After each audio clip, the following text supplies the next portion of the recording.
श्री स्वामी समर्थ. जय जय स्वामी समर्थ. नमस्कार मैत्रिणींनो, स्वागत आहे तुम्हा सर्वांचं पुन्हा एकदा माझ्या या नवीन व्हिडिओमध्ये. तर पवित्र असा आषाढ महिना जो आहे तर तो सुरू झालेला आहे आणि आषाढ महिना संपल्यानंतर पवित्र असा श्रावण महिना हा सुरू होत असतो. तर श्रावण महिना हा आपल्या सर्वांनाच माहिती आहे की भगवान शिवशंकरांना समर्पित असतो. आपली प्रत्येक इच्छा मनोकामना पूर्ण करण्यासाठी प्रत्येकजण या श्रावण महिन्यातील सोमवारचं व्रत करत असतं, त्यांची उपासना पूजा सेवा करत असतो आणि त्यांचे आशीर्वाद प्राप्त करून घेण्याचा प्रयत्न करत असतो. आणि म्हणूनच 2026मध्ये श्रावण महिना कधी सुरू होणार आहे, पहिला सोमवार कधी असणार आहे, या श्रावण महिन्यामध्ये एकूण किती सोमवार आले आहेत, कोणत्या सोमवारी आपल्याला कोणती शिवामूठ अर्पण करायची आहे, शिवामूठ कशी अर्पण करायची आहे, याबद्दलची संपूर्ण महत्त्वाची माहिती आपण आज या व्हिडिओमध्ये पाहणार आहोत. त्यामुळे तुम्ही हा व्हिडिओ कुठेही स्किप करू नका, अगदी शेवटपर्यंत नक्की पहा. चॅनलवरती नवीन आला असाल, पहिल्यांदाच भेट दिली असेल तर चॅनलला सबस्क्राईब करायला अजिबात विसरू नका. चला तर मग अशा नवीन सुंदर व्हिडिओला सुरुवात करूया.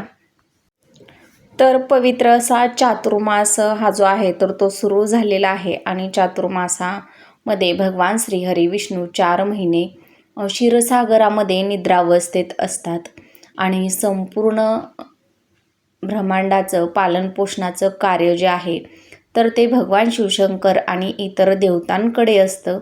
आणि त्यामध्ये पवित्र असा श्रावण महिना जो आहे तर तो सुद्धा येत असतो. हा संपूर्ण काळ 4 महिन्यांचा असतो आणि तो काळ चातुर्मास म्हणून ओळखला जातो. तर पवित्र अशा श्रावण महिन्याची सुरुवात बघा, तर ही जी आषाढ महिना आहे तर तो संपल्यानंतरनं श्रावण महिन्याची सुरुवात होत असते.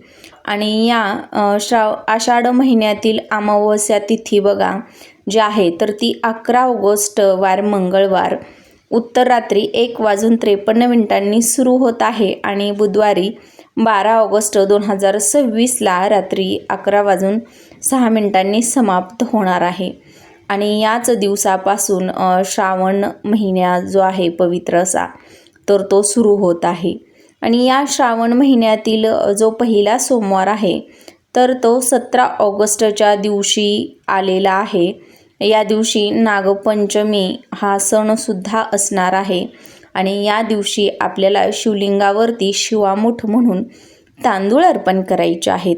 त्यानंतरनं दुसरा सोमवार हा 24 ऑगस्टला असणार आहे. या दिवशीची शिवामूठ जी आहे तर ती तीळ आहे. त्यानंतरनं तिसरा सोमवार हा 31 ऑगस्टला असणार आहे आणि शिवामूठ असणार आहे मूग आणि या दिवशी संकष्ट चतुर्थीसुद्धा आलेली आहे. चौथा सोमवार हा 7 नोव्हेंबरला असणार आहे आणि शिवामूठ या दिवशी गहू आहेत आणि या दिवशी अजा एकादशी ही सुद्धा आलेली आहे.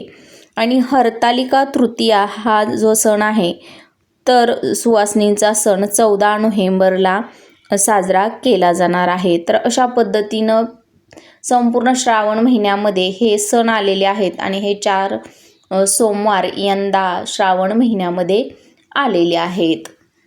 तर शिवामूठ कशी अर्पण करायची, तर आपल्या उजव्या हातामध्ये जे पण धान्य आपल्याला शिवामूठ म्हणून अर्पण करायचं आहे तर ते किमान मुठभर तरी आपल्याला घ्यायचं आहे उजव्या हातामध्ये. ओम नमः शिवाय या मंत्राचा जप करत हे मुठभर जे धान्य आहे तर ते उजव्या हाताने शिवलिंगावरती अर्पण करायचं आहे.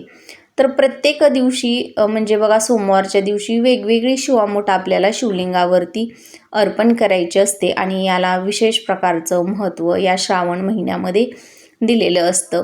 या श्रावण महिन्यामध्ये येणाऱ्या सोमवारचं व्रत केल्यानं आपली इच्छित मनोकामना ही लवकरात लवकर पूर्ण होते अशी धार्मिक मान्यता आहे.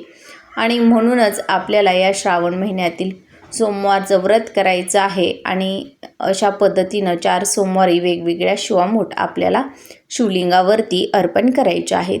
माहिती आवडल्यास व्हिडिओला लाईक करा, शेअर करा आणि चॅनलवर नवीन आला असाल, पहिल्यांदाच भेट दिली असेल तर प्लीज चॅनलला सबस्क्राईब करा आणि कमेंट बॉक्समध्ये ओम नमः शिवाय लिहायला अजिबात विसरू नका.